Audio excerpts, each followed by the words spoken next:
Jean, chapitre 6. Après cela, Jésus s'en alla de l'autre côté du lac de Galilée, ou lac de Tibériade.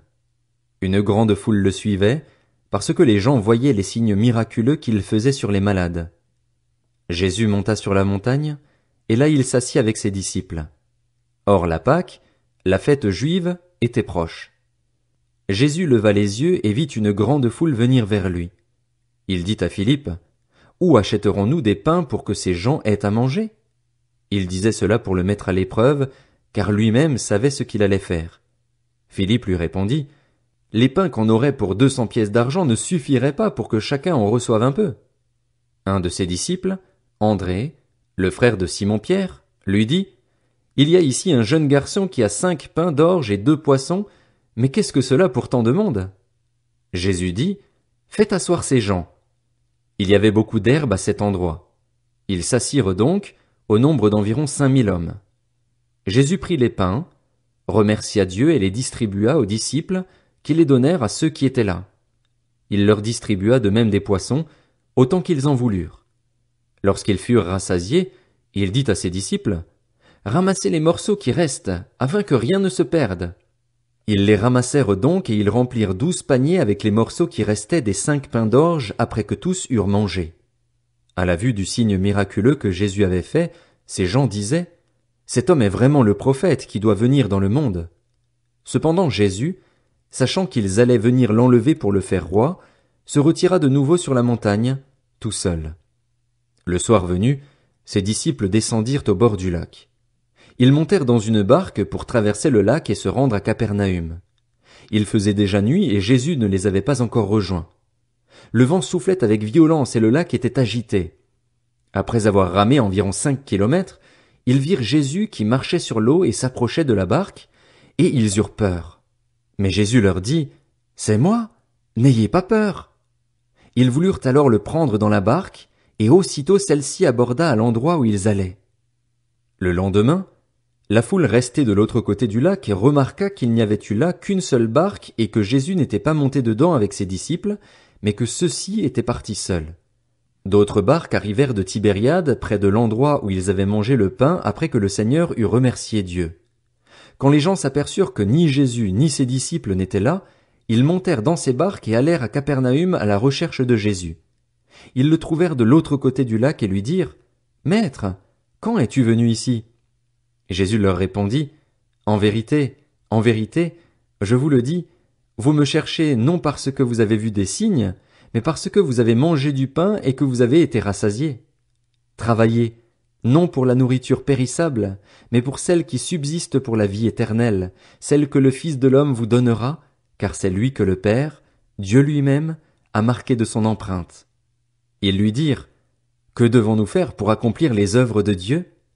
Jésus leur répondit, « L'œuvre de Dieu, c'est que vous croyiez en celui qui l'a envoyé. » « Quel signe miraculeux fais-tu donc, lui dirent-ils, afin que nous le voyions et que nous croyions en toi? Que fais-tu? Nos ancêtres ont mangé la manne dans le désert, comme cela est écrit, il leur a donné le pain du ciel à manger. » Jésus leur dit, « en vérité, je vous le dis, ce n'est pas Moïse qui vous a donné le pain du ciel, mais c'est mon Père qui vous donne le vrai pain du ciel. En effet, le pain de Dieu, c'est celui qui descend du ciel et qui donne la vie au monde. » Ils lui dirent alors, « Seigneur, donne-nous toujours ce pain-là. » Jésus leur dit, « C'est moi qui suis le pain de la vie. Celui qui vient à moi n'aura jamais faim, et celui qui croit en moi n'aura jamais soif. Mais, je vous l'ai dit, vous m'avez vu et pourtant vous ne croyez pas. Tous ceux que le Père me donne viendront à moi, et je ne mettrai pas dehors celui qui vient à moi. En effet, je suis descendu du ciel pour faire non pas ma volonté, mais celle de celui qui m'a envoyé. Or, la volonté du Père qui m'a envoyé, c'est que je ne perde aucun de tous ceux qu'il m'a donnés, mais que je les ressuscite le dernier jour. En effet, la volonté de mon Père, c'est que toute personne qui voit le Fils et croit en lui ait la vie éternelle, et moi, je la ressusciterai le dernier jour. » Les Juifs murmuraient à son sujet parce qu'il avait dit, « Je suis le pain descendu du ciel. » Et ils disaient, « N'est-ce pas Jésus, le fils de Joseph, celui dont nous connaissons le père et la mère? Comment donc peut-il dire, « Je suis descendu du ciel » ? Jésus leur répondit, Ne murmurez pas entre vous. Personne ne peut venir à moi, à moins que le Père qui m'a envoyé ne l'attire, et moi, je le ressusciterai le dernier jour. Il est écrit dans les prophètes, ils seront tous enseignés de Dieu.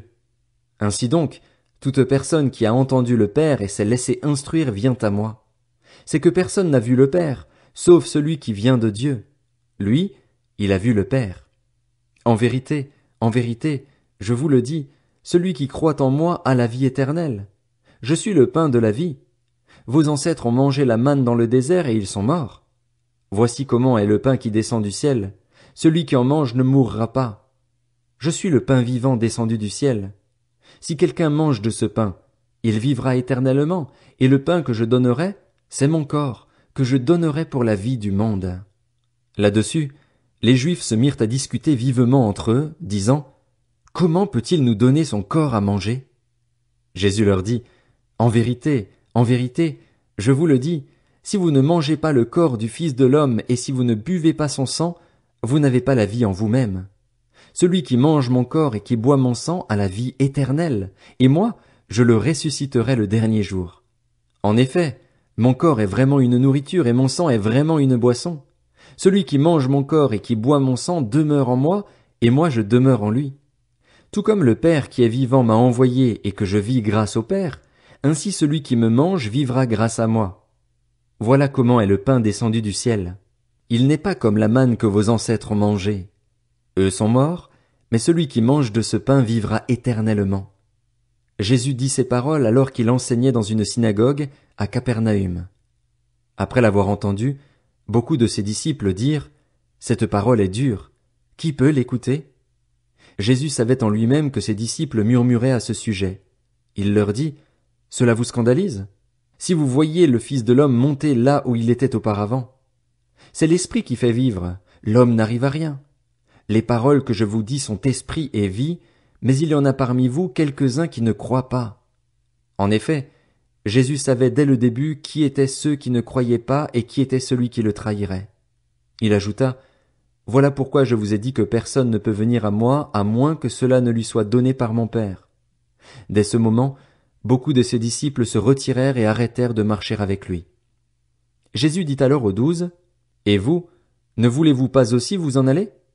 Simon-Pierre lui répondit, Seigneur, à qui irions-nous? Tu as les paroles de la vie éternelle. Et nous croyons et nous savons que tu es le Messie, le Fils du Dieu vivant. Jésus leur répondit, N'est-ce pas moi qui vous ai choisis, vous les 12? Et l'un de vous est un diable. Il parlait de Judas l'Iscariote, fils de Simon, car c'était lui qui allait le trahir, lui, l'un des 12.